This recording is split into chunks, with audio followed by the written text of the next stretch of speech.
అన్ని గ్రామాల ప్రజలకు నల్లాల ద్వారా రక్షిత మంచినీటి సదుపాయం కల్పించడం, గ్రామ స్థాయిలో అన్ని ఇళ్లకు, పాఠశాలలకు, అంగన్వాడీ కేంద్రాలకు, ఇతర ప్రభుత్వ కేంద్రాలకు తాగునీటిని అందించడం మా ప్రభుత్వ లక్ష్యం.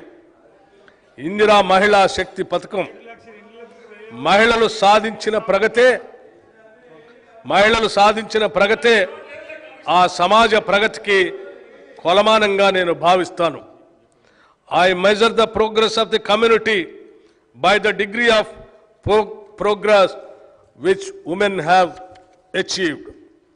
డాక్టర్ బిఆర్ అంబేద్కర్ గారు చెప్పినటువంటి ఈ మాటల్ని తెలంగాణ ప్రభుత్వం 63 లక్షల మహిళలను విజయవంతమైన వ్యాపార పారిశ్రామికవేత్తలుగా తీర్చిదిద్దే ధ్యేయంతో ఇందిరా మహిళా శక్తి పథకానికి రూపకల్పన చేసింది. స్త్రీ నిధి ఏర్పాటు, బ్యాంకులతో అనుసంధానం అనే మార్గాల ద్వారా 1,00,000 కోట్ల రూపాయల ఆర్థిక సహాయాన్ని అందించి ఈ లక్ష్యం సాధిస్తాం. ఈ పథకం ద్వారా మహిళలకు ఆసక్తి ఉన్న రంగాల్లో వృత్తి నైపుణ్య శిక్షణ ఇప్పించడంతో పాటు బ్రాండింగ్, మార్కెటింగ్లో మెలకువలు పెంపొందించే విధంగా సౌకర్యాలు కల్పిస్తాం.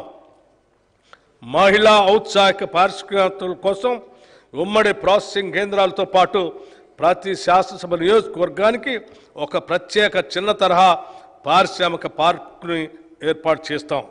ఈ పథకం ద్వారా ప్రభుత్వం ఏటా 5,000 గ్రామీణ సంఘాలకు, వివోస్కి, ప్రాంతీయ స్థాయి సమాఖ్యలకు లబ్ధి చేకూరే విధంగా కార్యాచరణ చేపట్టి రాబోయే 5 సంవత్సరాల్లో 25,000 సంస్థలకు విస్తరింపచేయడానికి కృషి చేస్తాం.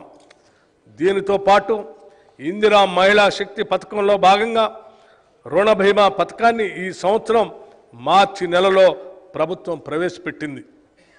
ఈ పథకం ద్వారా సభ్యురాలు మరణించినప్పుడు పొరపాటున ఆమె పేరున ఉన్న రుణాన్ని గరిష్టంగా 2 లక్షల రూపాయల వరకు మాఫీ చేయటం జరుగుతుంది.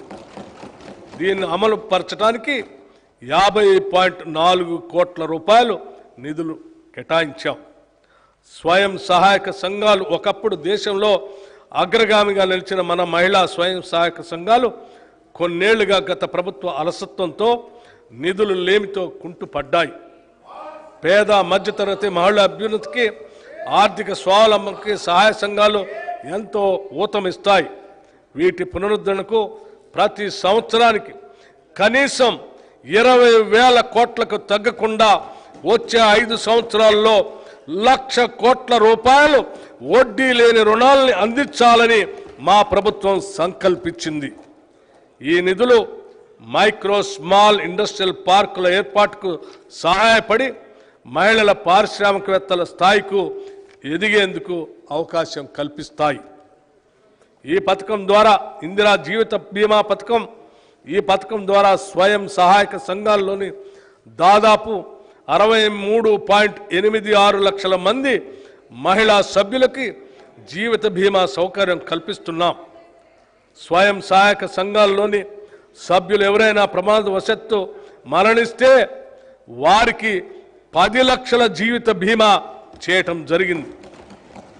స్కూల్ యూనిఫామ్లను కుట్టే పనిని స్వయం సహాయక బృందాలు మహిళా సభ్యులకి అప్పజెప్పాలని పాఠశాల విద్యాశాఖను, సంక్షేమ శాఖను, జిల్లా కలెక్టర్లను ఆదేశిస్తూ ప్రభుత్వం ఈ ఏడాది మార్చి నెలలో ఉత్తర్వులు జారీ చేసింది.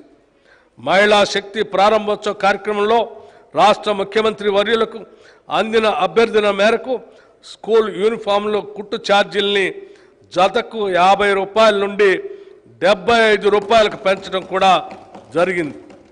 దీనివల్ల 29,680 మహిళా సభ్యులకు సుమారు 50 కోట్ల రూపాయలు లబ్ధి చేకూరుతుందని అంచనా. స్వయం సహాయక బృందాల్లోని మహిళా సభ్యులు తయారు చేసే ఉత్పత్తుల విక్రయాన్ని